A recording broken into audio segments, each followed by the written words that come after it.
All right, well, as Amanda said, we started a new series on Esther last week. We're going to continue that for the next few weeks. For those of you who weren't here last Sunday, no problem. And for those of you who weren't here last Sunday and haven't read Esther in a while, no problem. I'm going to go through it real quick. So there is a woman who is named Esther. She's a young woman living in the Persian Empire. So Persia is now under control of what were the kingdoms in Israel and Judah. She is living in the far reaches in the capital of the Persian Empire in a place called Susa, where there is a king named Ahasuerus, aka King Xerxes. Xerxes is looking for a new wife, and so maybe it's to just elevate her position because she has been a girl who has been orphaned as a child. She's been raised by her older cousin, whose name is Mordecai. And when this contest comes up to see who will be the next wife of the king, she puts herself in the running, or probably more likely is told, you're in the running for this. So she ends up hiding her Jewish identity, becoming queen of Persia, Xerxes' wife, and her cousin overhears that there is a plot to annihilate all of the Jews within the Persian kingdom. And so Mordecai goes to Esther and says, you're the queen now. It's time for you to share with the king who you are. And if you can, if possible, it's time for you to put an end to this plot to destroy the Jews. She then says to the king, I'd like to throw a banquet for you. And he says, great. And at the banquet, he says, now tell me, thanks for the feast, but what is this about? And she says, I'll tell you later. Let's have another banquet tomorrow. And he says, fine, let's do it. So then the next day, they have the banquet, and she says, okay, here's the deal. There's this plot to kill all of the Jews. I'm a Jew. I'd like us to reverse this. And the king says, okay, and she spares the Jews from annihilation. So she goes on forever in history as being a hero of the Jewish faith. Now, this text I'm about to read to you is from the 4th chapter, so it picks up kind of in the middle of the story, and it's probably the most well-known set of verses in the book of Esther, and it's going to make sense why we chose this one in just a second. But it comes to us in the story where Mordecai, the older cousin, says to Esther, or rather passes messages through people to get to her, because he can't have access to the queen. He passes along a message that says, it's time for you to step up. Like, this is the moment. Esther 4, starting in verse 12. When they told Mordecai what Esther had said, Mordecai told them, reply to Esther, do not think that in the king's palace you will escape any more than all the other Jews. For if you keep silent at such a time as this, relief and deliverance will rise for the Jews from another quarter. But you and your father's family will perish. Who knows? Perhaps you have come to royal dignity for just such a time as this. Then Esther said in reply to Mordecai, go gather all of the Jews to be found in Susa, and hold a fast on my behalf, and neither eat nor drink for 3 days, nights, or a day. I and my maids will also fast as you do.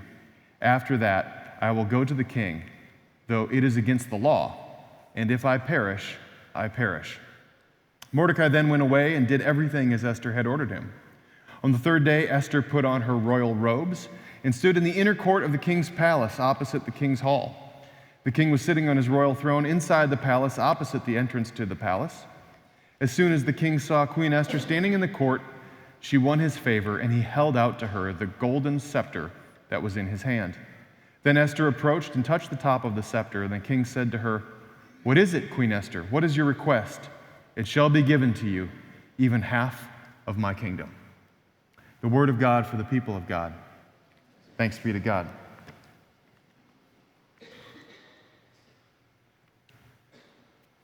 There's a confusing part in that text that maybe isn't exactly clear. She says, I will go to the king even though it's against the law, and if I get put to death, well, so be it. The reason is because in Esther's time, the king called you to him. You didn't go to him uninvited. Anybody, in fact, that violated that rule would likely be put to death. So, in other words, you don't get to come to the king with your agenda or your thoughts or your requests. You are there solely by the king's invitation. And that's an important part of the story. The other part of the story that I didn't share last week that I said I would get to today was how the story actually begins. Why is it that we need a queen in the first place? What happened to the old queen? That's where the book begins. In the first chapter of Esther, we hear that King Xerxes is having this multi-day long feast. It's like extravagance upon extravagance. He's going to invite all of the nobility, all of the who's who's in the Persian Empire and say, come to Susa, I'm going to put on this blowout party. And so it's going to be all day, all night, there's going to be food, there's going to be entertainment, lots of wine, it's going to be incredible. And so he invites all these men to come and hang out. And they're days into their festivities, and the king, the text goes out of its way to say the king is pretty well blasted at this point.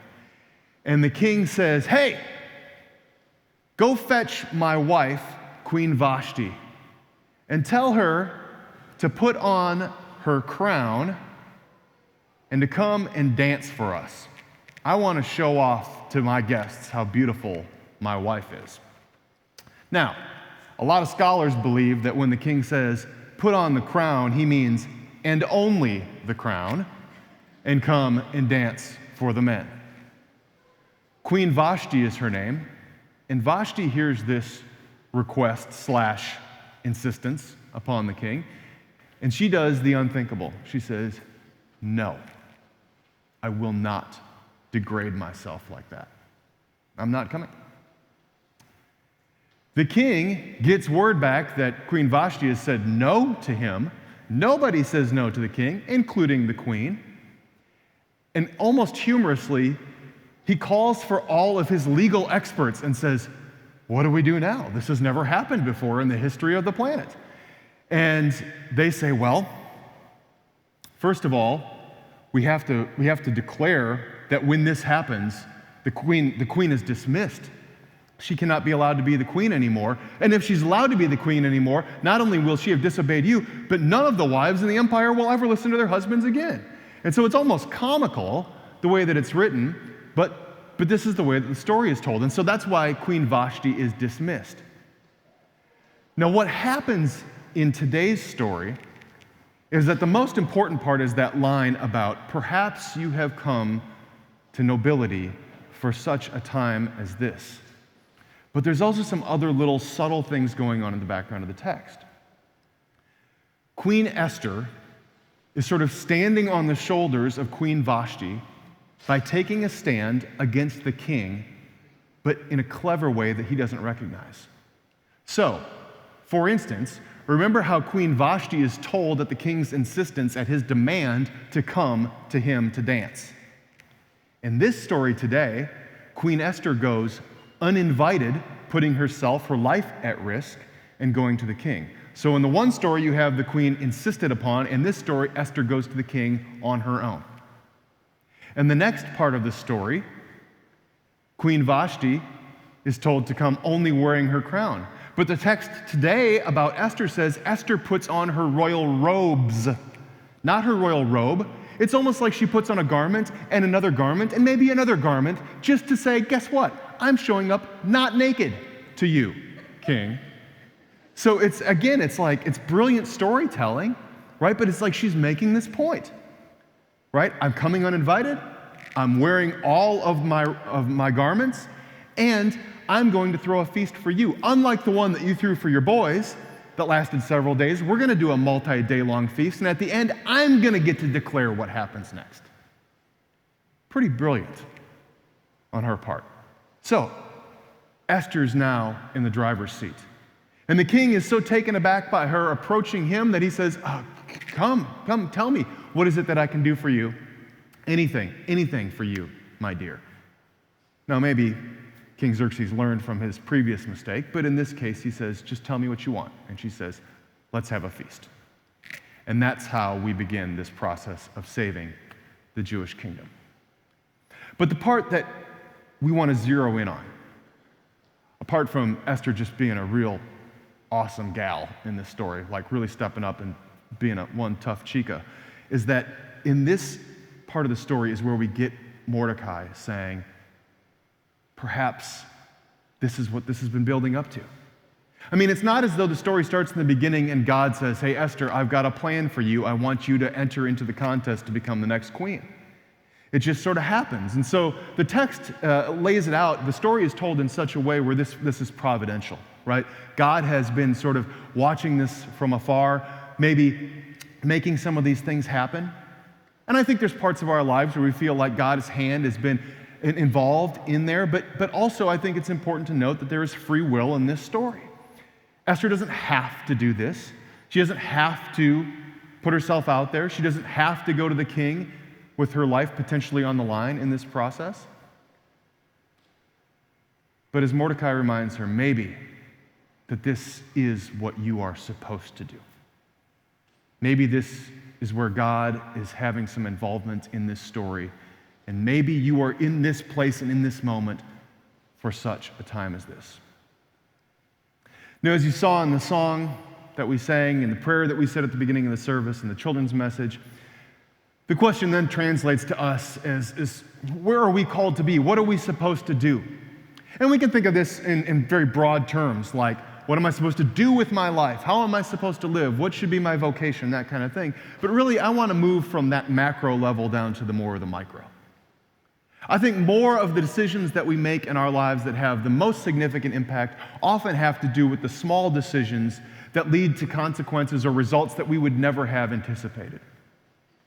And that's clearly what happens in this story.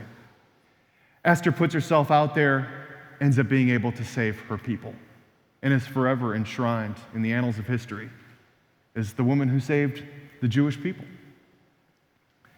So, how do we look at the small things? Where do we begin? If we start off with, how do I save the planet? How do I get peace in the Middle East? I think we'll fall short. But if we say, God, where are you providing opportunities for me? Maybe where am I called to hear these words of Mordecai echo in my own mind? At such a time as this, what is my response supposed to be? What is the next right thing I'm supposed to do? Where are you calling me to serve? Where is there an opportunity? Where is the door open a crack that I can go through? And I want to share a few examples with you. There was a United Methodist pastor on the East Coast. He went and served in the Vietnam War, came home, and was obviously had a powerful experience there. But one of the things that he took away from the experience is the mass power of a military, for example. When they mobilize, when they come together, when a bunch of people are working together for the same cause, the impact that it can have. And his learning, his takeaway from that, he said, I want to do that with the church. I want to do that with my community. I want to mobilize people toward a common goal. And that goal, I believe, is where I'm seeing need and hunger in our community. And so they started to feed people. And the feeding grew, and the system got better and better and stronger and stronger. And then he said, now I can leave this in the hands of other people because I've got my eyes set overseas. And not just to places that it's easy to get to, but some of the places that it's really hard to get to. Today, places like Gaza, or places like Syria, or places like the Congo, right? Places that it's not easy to get things to, and it's not easy to get people there. But how do we feed the people who are hungry in those places? And so he was telling his story, and he got a friend of his who had a lot of means to invest in the cause, and they put this thing together, and they said, we got to get this down to a science, and I want other people to do it, and I want church groups, and I want scout groups, and I want neighborhood community groups, and I want PTOs, and I want everybody to be able to do this. And so they began to gather critical ingredients and put them into bags with little measuring cups and sealing them with sealers and put labels on them and weigh them and put them into boxes and ship them overseas. And of course, this is Rise Against Hunger. And that's how that started. Millions and millions of meals have been distributed across the planet in some of the hardest hit, most difficult to access places in the world because of that one thing where somebody answered that call. What am I supposed to do at such a time as this? Even closer to home, a woman from here in Liberty Park, a United Methodist woman, attended a baby shower.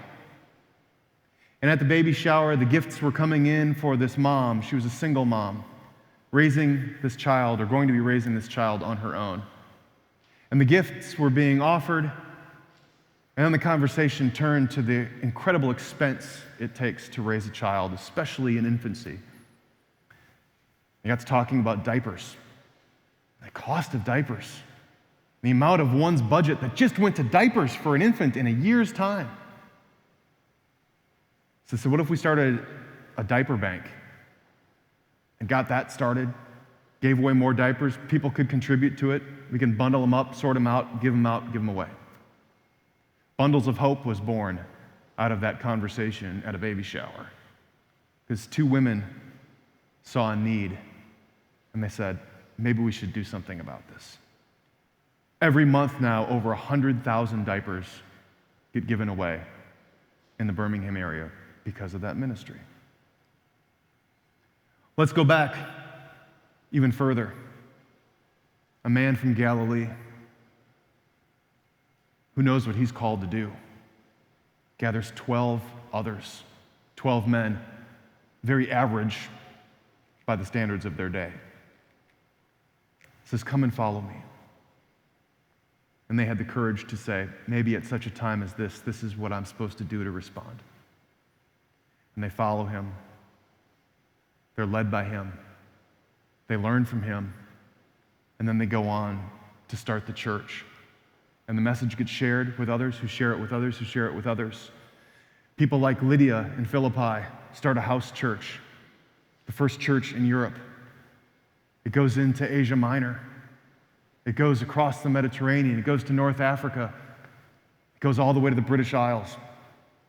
The movement grows and grows because of the 12 that said yes. I think the hardest thing to do is not to recognize where God may be leading us. The hardest thing to do is to say yes. And I know that you'll have those opportunities because they happen. And when they do, I pray that we all would have the courage to say, maybe you are calling me, God, for such a time as this. Maybe this is exactly how you meant for me to respond. And with the blessings of the Holy Spirit, we've seen what is possible. We've seen what average people like you and I are capable of doing when God is involved, when the Holy Spirit is in the mix, and when we respond affirmatively in such a time as this. Will you pray with me?